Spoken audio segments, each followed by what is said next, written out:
Hola, buenas noches. ¿Cómo estamos? ¿Cómo les va? ¿Listos para compartir buena lectura? Espero que sí. Yo sí, tengo ya el libro preparado, aquí todo listo para poder hacer una buena conexión, una buena transmisión. Ahora retomamos la lectura de Ansel Grum, el libro en el que él nos comparte las explicaciones o las reflexiones con respecto al Padre Nuestro, a todas las distintas frases, las peticiones concretas que van apareciendo ordenadamente en el Padre Nuestro, la oración que el mismo Jesús enseñó a su comunidad, a sus discípulas, a sus discípulos, a los apóstoles, y que nosotros podemos compartir, y eso es lo que estamos haciendo. Ya nos encontramos en la parte casi final. Hoy tocamos "No nos dejes caer en la tentación". Es la anteúltima petición. La última será "Líbranos del mal". Entramos hoy a ver entonces cómo se reflexiona y cómo se va explicando, de acuerdo a cómo el Evangelio de Mateo o el de Lucas van contándonos esta petición, y lo que el autor que nos está acompañando, que es Ansel Grum, nos ayuda a reflexionar. Así que, si están listos, comenzamos la lectura de esta noche. Por supuesto que saludo a todos y todas los que se van ahí conectando, que van apareciendo un montón, y que bueno, después también incluso en diferido, aunque no sea en vivo, también pueden compartir y hacen sus comentarios y se agradecen todos. No nos dejes caer en la tentación. Explicación sobre el Padre Nuestro del autor Ansel Grum.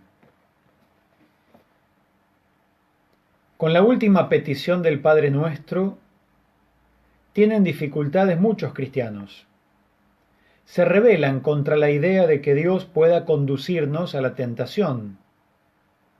Eso contradice su imagen de Dios. Pero en la petición de que Dios no nos conduzca a la tentación, no se contiene necesariamente la convicción de que Dios conduce a la tentación. La carta de Santiago previene a sus lectores de querer endosarle a Dios la culpa de la tentación. Dice así: nadie, al ser tentado, diga que Dios lo tienta. Dios no puede ser tentado por el mal, ni tienta a nadie, sino que cada uno es tentado por sus malos deseos, que lo atraen y lo seducen. Esto está en la carta de Santiago, capítulo 1, versículos 13 y 14, por supuesto del Nuevo Testamento. La carta de Santiago considera, pues, que hay tentaciones que se convierten en pruebas para nosotros y en las que podemos acreditarnos. Pero no debemos imputar a Dios esa tentación. Si interpretamos la petición de Jesús en el Padre Nuestro sobre el trasfondo de la carta de Santiago, significa que debemos pedir a Dios que nos asista. Él puede ayudarnos para que no seamos conducidos a la tentación por nuestros propios deseos y por nuestra propia indigencia. Los teólogos han tenido siempre dificultades con la formulación de esta petición, y por eso han propuesto también otras posibilidades de traducción. En la Iglesia antigua, Orígenes traducía así la petición del Padre Nuestro: no nos dejes sucumbir en la tentación. Esa es la traducción que sigue la Iglesia de Brasil, por ejemplo. Leonardo Boff ha tomado como base de su interpretación del Padre Nuestro esta traducción oficial portuguesa. Tertuliano, uno de los padres de la Iglesia, explica así esta petición: no nos conduzcas a la tentación, es decir, no dejes que seamos conducidos a ella por el que lo intenta, que no parezca como si el Señor tentase. San Agustín entiende la petición en este sentido: imploramos la asistencia de Dios para que no consintamos en la tentación, no cedamos a ella. Y él pide a Dios con estas palabras: tú eres fiel, y no permitirás que seamos tentados por encima de nuestras fuerzas.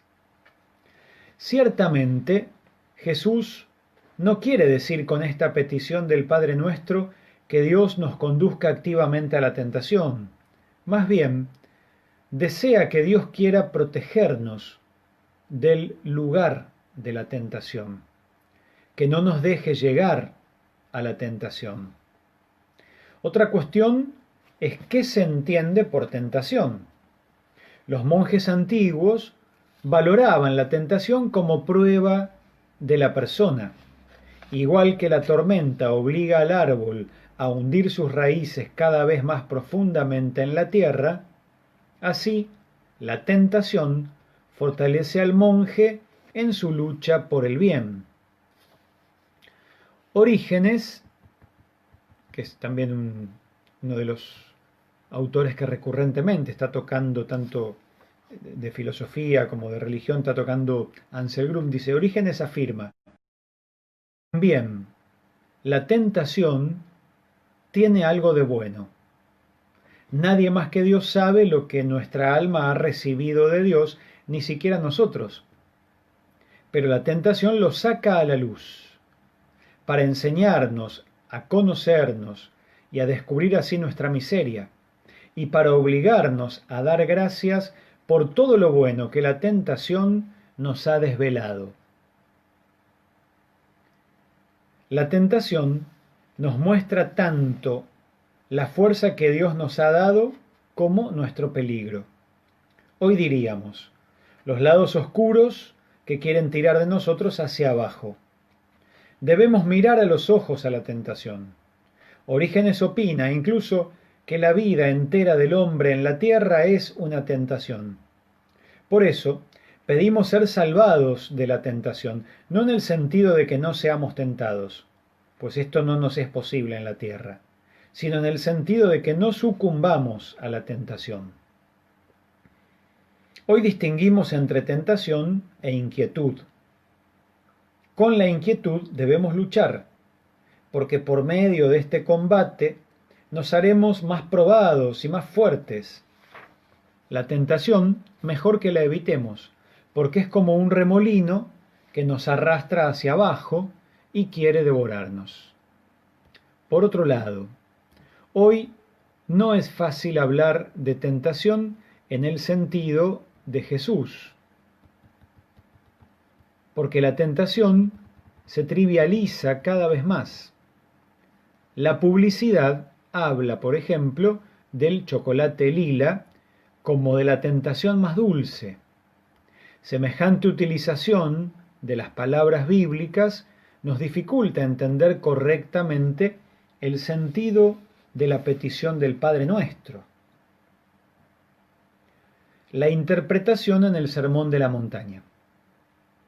Si interpretamos la última petición del Padre Nuestro por medio del mismo Sermón de la Montaña, se nos ofrecen como modelo de exégesis de estudio los versículos del Evangelio de Mateo 7, 13 al 23. En ellos, dos imágenes insinúan cómo debemos entender la tentación. La primera imagen es la de los dos caminos, el camino estrecho y el camino ancho. La tentación entonces consistiría en ir por el camino ancho, que conduce a la perdición. El camino ancho es aquí el camino por el que van todos. Seguir simplemente a los demás, hacer lo que todos hacen, conduce a los hombres a la perdición. Cada uno tiene que ir por su propio camino. La tentación consiste en no vivir por sí mismo, sino dejarse vivir. La verdadera tentación es el rechazo de la vida. Es mucho más cómodo ir detrás de los otros. Aquí no queda otra que tomar sobre sí el esfuerzo y buscar el camino totalmente personal de cada uno hacia la vida y hacia Dios. Y la vida solo llega a ser plena cuando encontramos y recorremos nuestro propio camino. El camino que Dios nos ha destinado a cada uno de nosotros de manera totalmente personal. La otra imagen que nos explica la tentación es la de los falsos profetas. Jesús nos advierte contra los falsos profetas. Se presentan cubiertos con pieles de ovejas, pero por dentro son lobos rapaces, dice Jesús en Mateo 7:15. Sobre el trasfondo de esta imagen, la tentación sería la confusión. Los falsos profetas nos confunden, dicen palabras piadosas y con ellas nos engañan. En la actualidad hablamos del abuso espiritual. Es cuando me remito siempre a palabras de la Biblia o de la tradición espiritual, pero ejerzo poder sobre otras personas. Les provoco una mala conciencia si no siguen lo que yo les anuncio como la voluntad de Dios. El abuso espiritual conduce a la confusión de sentimientos. Dios nos guarde de esa confusión, en la que ya no sé lo que es bueno y lo que es malo, lo que es verdadero o lo que es falso. El exégeta protestante Walter Grundmann opina que con la tentación se quiere expresar el peligro de la apostasía. Por eso, él traduce así la última petición del Padre Nuestro. No nos dejes ir a parar a la situación de la apostasía, sino arráncanos del mal. La apostasía es negar toda la verdad revelada, es dar por inválido todo lo que Dios nos ha revelado, todas las verdades. El apóstata es el que reniega justamente de la fe, no cree en nada, no quiere ser parte de ningún grupo creyente. Precisamente en nuestra actual sociedad pluralista, en la que se recomiendan todos los caminos de salvación posible, la petición de ser protegido de la tentación está totalmente vigente. En ella le pedimos a Dios que nos dé claridad sobre cómo se logra nuestra vida, que nos ayude a reconocer a los falsos profetas que, como en tiempos de Jesús, nos gritan salvación allí donde no hay ninguna salvación y nos meten en la cabeza que podemos hacer todo lo que queramos. No debemos dejarnos confundir por estas múltiples seducciones, sino reconocer el camino claro hacia la vida y recorrerlo. Bueno, hasta aquí la lectura de esta noche. Mañana retomamos desde el título La tentación de Jesús, todavía hablando de esto de líbranos, no nos dejes caer en la tentación, mejor dicho. Lo que nos va explicando el autor, como lo ha hecho hasta ahora en todo el recorrido del libro que hemos compartido, es que la frasecita o la petición del Padre Nuestro, en este caso, no nos dejes caer en la tentación, tiene mucho trasfondo, tiene mucho para pensar, para reflexionar. No es una oración que Jesús se inventó ahí en el momento, dijo 3 palabras, sino que tiene un peso importante en todo lo que significa. Esta última parte de cómo la confusión, que es una de las tentaciones más peligrosas, con una propuesta de fe o algo te confunden, hoy está presente de alguna manera particular. En cada época de la historia humana ha habido tentaciones de todo tipo a pecar, a alejarnos de Dios, pero sobre todo las que son confusiones religiosas. Hoy, particularmente, por lo menos en los ámbitos que uno conoce y en este tiempo, en lo religioso hay tentaciones de ir hacia donde se nos ofrezca la respuesta y la solución rápida, sin importar si yo hago un proceso de fe, si conozco la voluntad de Dios para poder vivirla, si logro contactarme y tener una experiencia personal con Dios, no importa, todo eso lo corren y es, hace esto y te da tal resultado. Entonces ahí se cae en sectas, se cae en un bandismo, se cae en todo tipo de propuesta que bajo un aparente pantallazo espiritual es un negocio, es un engaño. La gente se olvida que la religión es unirse a Dios para conocerlo y para que Él me guíe, y quiere que las cosas se adapten a la voluntad de uno. Tengo 2 o 3 ideas, 2 o 3 caprichos, 2 o 3 necesidades y busco a ver quién me las resuelve como yo quiero.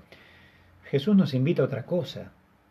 Escuchar qué quiere Dios para mí, no que Dios me tenga que escuchar a mí en lo que quiero y si hace falta pago para que se logre.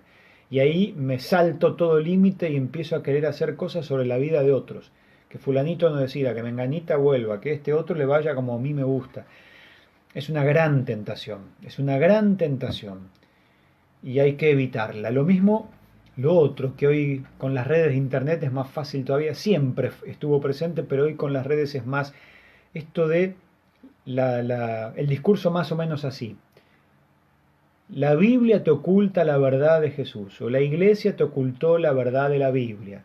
Nosotros te vamos a revelar la verdad. Es un discurso tan de cuarta, tan de mala calidad, sin estudios, sin seriedad, pero es muy atractivo decirle a alguien, te estuvieron engañando, yo te voy a revelar la verdad. Entonces hay un montón de sitios donde te mezclan a Jesús con el esoterismo, la New Age con no sé qué, la religión con el Reiki. Son cosas distintas, no mezclemos.